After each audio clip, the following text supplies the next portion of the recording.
Hello, everybody.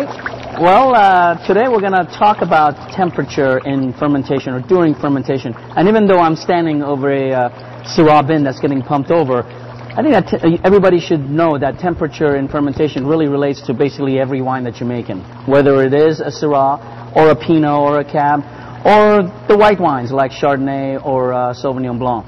So, how important is temperature, and how do we monitor it?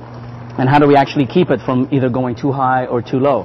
Now, let's start with white wines, get those out of the way.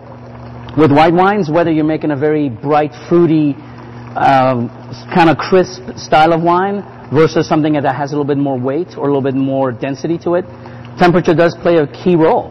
And that's why the grassy, kind of spritzy, bright Sauvignon Blancs tend to be fermented at that cool temperature, or actually even cold, anywhere between, I want to say 12 and 15 degrees Celsius. You're looking at getting that style evolved from there, because the cooler the fermentation, the more fruit forward the wine's going to be.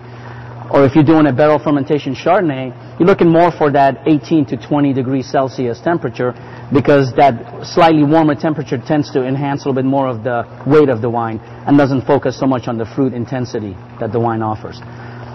That's white wine.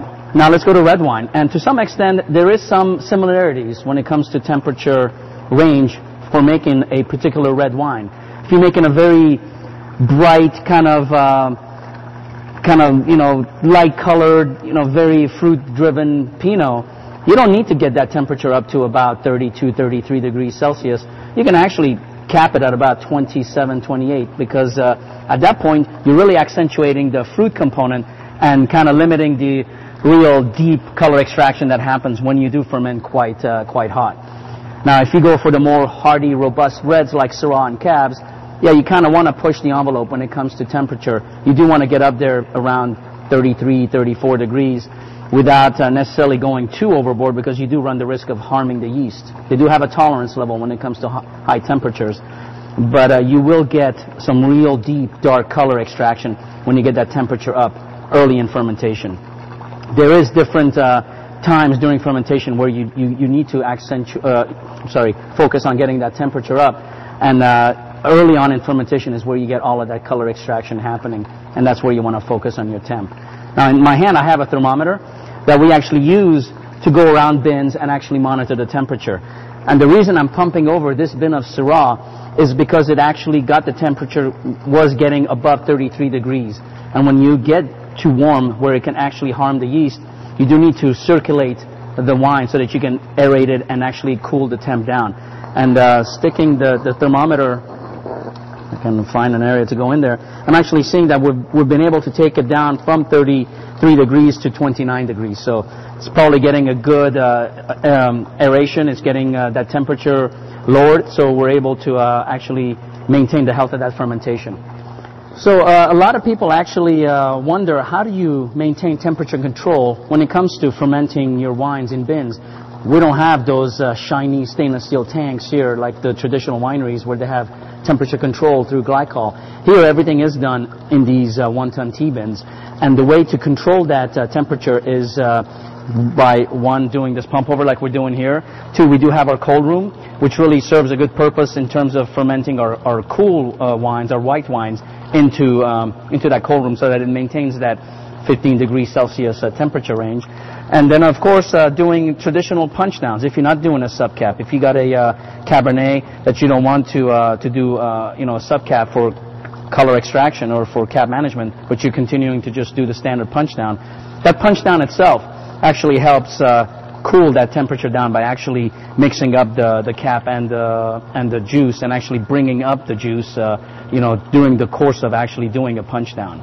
So in terms of monitoring, again, with the submerged cap, you can do the pump overs. You can actually even take the subcap out, do a punch down, and then put the cap back in. If you got a temperature that's really getting hot, another option is to actually move it into the cool room and let the cap cool down, and then punch the bin down while it's in the cool room, so that you can actually get the temperature lowered by a good 3 to 4 degrees Celsius. And again, if you're doing a white wine, whether it's stainless steel fermented Sauvignon Blanc or Chardonnay, most of the time it's fermented in that cool room. And a Chardonnay that is barrel fermented a lot of times can actually be in our cellar where it can get up to about 20, 22 degrees Celsius. The yeast gets real happy when it's got all of the nutrients available to it so that it can consume all of this sugar and produce alcohol. But what a lot of people may not realize is that the alcoholic fermentation itself is an exothermic reaction. And hopefully I'm not using too big of a term for a lot of you folks out there. But exothermic meaning that it's a reaction that actually releases heat. And the stronger the yeast is, the more nutrient it has to feed on, the more active the fermentation is going to be, which in turn then raises that temperature. So it is very important to maintain consistency of temperature and actually having a healthy level of temperature where it's not harming the yeast. So by continually monitoring the temperatures on a daily basis, we're able to maintain the health of the yeast and be able to have a steady rate of fermentation.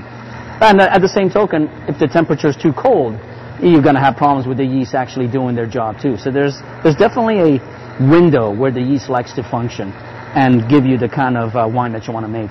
And that's where the in-house winemakers and the cellar crew here that are working at Crushpad are making sure that every one of these bins has the right proper temperature. So now to sum it all up, what kind of wine are we making and how is temperature going to be helping achieve that style of wine?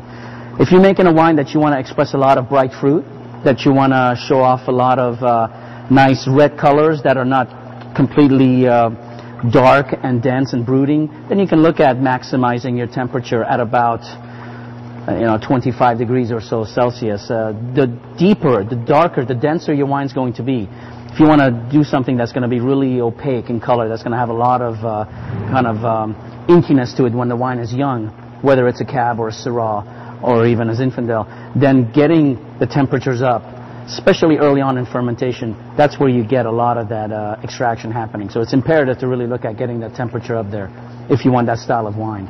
As far as whites are concerned, if you want to make a real crisp, bright Sauvignon Blanc with a lot of vibrancy to it, a lot of freshness, a lot of crisp acidity, you can actually then look at fermenting it quite cold, again in that 12 to 15 degrees C range. And if you want something a little bit more weighty, have a little creaminess and have some malolactic activity happen in that wine, you can actually look at getting the temperature up to about 18 to 20 degrees C.